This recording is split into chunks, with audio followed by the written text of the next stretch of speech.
Hello guys. शायद ही life में कोई ऐसा काम होगा जिसे करने से पहले हमें डर नहीं लगा होगा। हमें डर लगता है कि कहीं हमारी जुबान से कुछ ऐसा ना निकल जाए जिससे किसी को बुरा लग जाए, कहीं हम अपने अपनों से ही दूर ना हो जाए, कहीं वो मुझे छोड़कर ना चली जाए, कहीं मैं अपने फ्यूचर को बनाने में फेल ना हो जाऊं। जब ये इतने सारे डर हमारे दिमाग में चलते रहेंगे तो हम कैसे कोई काम करें। हमारे दिमाग में कोई आइडिया आता है तो फेल होने के डर से हम उसे स्टार्ट ही नहीं कर पाते। तो आज इस वीडियो में मैं आपको बताऊंगा कि आप अपने डर की पहचान कैसे करें और उसे कंट्रोल करना और उसका सामना करना सीखेंगे।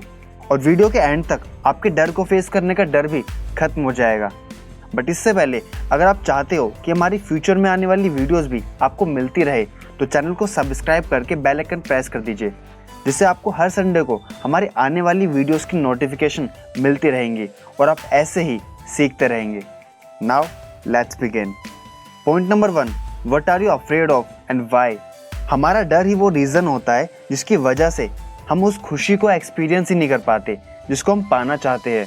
ज़िंदगी हमें अगले ही पल क्या देने वाली है इस पर हमारा कोई कंट्रोल नहीं है, बट अगर वो कोई पेनफुल एक्सपीरियंस भी हुआ तो हम उसे सहन करने लायक तो बना ही सकते हैं, जिसके लिए सबसे पहले हमें डर को समझना होगा। डर के 3 लेवल होते हैं।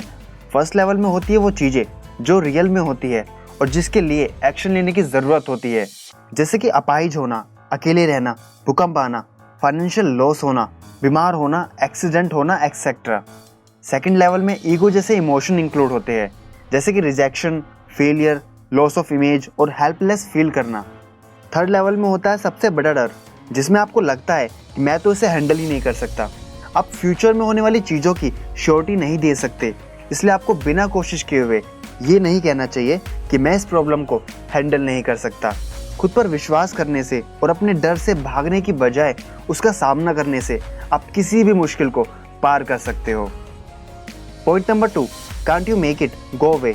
एक सच जो कभी नहीं बदलने वाला वो ये है कि हमारा डर कभी भी पूरी तरह खत्म होने वाला नहीं है, बट ये आपकी ज़िंदगी में कितना असर डालता है उसे आप कंट्रोल कर सकते हैं।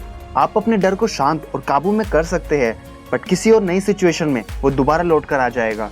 और ये एक साइकिल की तरह है जो ऐसे ही कंटिन्यू चलता रहेगा जब तक आपको इसकी हैबिट नहीं हो जाती। फिर चाहे आप कोई भी हो, चाहे आप एंटरटेनमेंट इंडस्ट्री से बिलोंग करते हो या फिर आप एक मोटिवेशनल स्पीकर ही क्यों ना हो, हम सभी इस डर को फील करते हैं। इसलिए वो चीज़ें करना जो हमारे कंफर्ट जोन से बाहर हो कुछ हद तक आपके डर को कम कर सकता है। एग्जाम्पल के तौर पे एक औरत थी जिसका हाल ही में तलाक हुआ था। तलाक होने से पहले वो हर चीज़ के लिए अपने पति पर निर्भर थी। तलाक होने के बाद उस औरत के पास नई चीज़ों को सीखने के अलावा और कोई चारा नहीं था। उसे काम करने का कोई एक्सपीरियंस भी नहीं था और ना ही उसे कभी बाहर निकलकर दुनिया का सामना करने की ज़रूरत पड़ी थी। वो बहुत ही डरी हुई थी, लेकिन उसने चीज़ों को बीच में नहीं छोड़ा। वो नई चीज़ें सीखने लगी, इसलिए उसमें धीरे धीरे सेल्फ कॉन्फिडेंस डेवलप होने लगा। हर दिन उसने कुछ नया सीखा और अपने दम पर चीज़ों को हैंडल करने की एबिलिटी ने उसके डर को कम करना शुरू कर दिया था।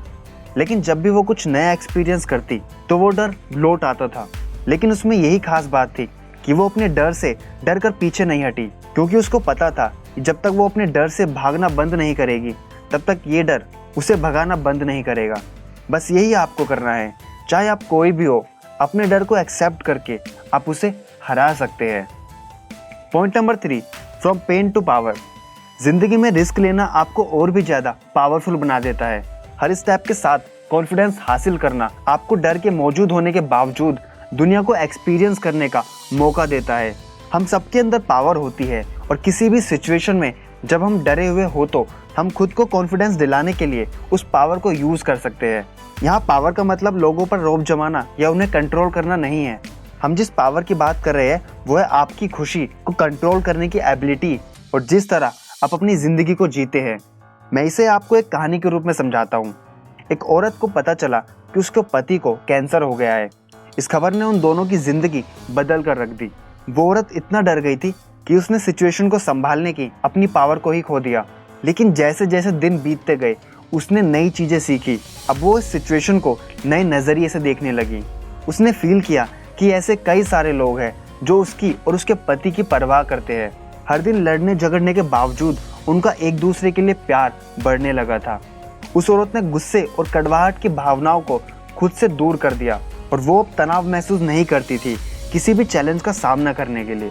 उसमें कॉन्फिडेंस आने लगा था। एक एक करके दोनों पति पत्नी ने अपने अंदर की हर नेगेटिव फीलिंग से छुटकारा पाया और अपने अंदर की पावर को खोजा। समय के साथ उस आदमी की सेहत बेहतर होने लगी और बस इतना ही नहीं, अब दोनों साथ मिलकर दूसरे कैंसर पेशेंट की मदद करने में लग गए। इसलिए आप चाहे किसी भी सिचुएशन में हो, अंत में आपकी विल पावर ही आपकी कमजोरी को हरा देती है। अब जितनी ज्यादा प्रॉब्लम का सामना करेंगे, आप उतने ज्यादा ही पावरफुल हो जाते हैं। Point number 4, Poliana rights again. Poliana एक ऐसी बच्ची की कहानी है जो हर सिचुएशन के पॉजिटिव पहलू को देखने में विश्वास करती है। और पोलियाना प्रिंसिपल की शुरुआत उसी से हुई थी। लेकिन कुछ लोग कहते हैं कि हमेशा पॉजिटिव बने रहना नासमझी और बहुत ही अनरियलिस्टिक होता है। क्या आपको भी ऐसा लगता है? सच तो ये है कि किसी नेगेटिव एक्सपीरियंस में भी कुछ ना कुछ पॉजिटिव ढूंढना खुश रहने का बहुत ही बेस्ट तरीका है। जब आप अपने मन में चल रही नेगेटिव बातों को सुनना बंद कर देते हैं, तब आप उन्हें जीतने लगते हैं। आप में अपने डर को कंट्रोल करने की पावर आ जाती है। आपके मन में चल रही आवाजें आपको ऐसी सिचुएशन के बारे में सोचने पर मजबूर करती है जो असल में मौजूद ही नहीं है। यह आपकी पावर को एक लिमिट में रोककर आपको डर से भर देती है। पॉजिटिव थॉट्स के साथ इन आवाज़ों से लड़ने की कोशिश करें। ऐसा करने से आप दोबारा अपना कंट्रोल हासिल कर लेंगे। जब हम किसी चीज़ को बार बार करते हैं तो वो हमारी आदत बन जाती है और फिर हम ऑटोमेटिकली उसे करना शुरू कर देते हैं।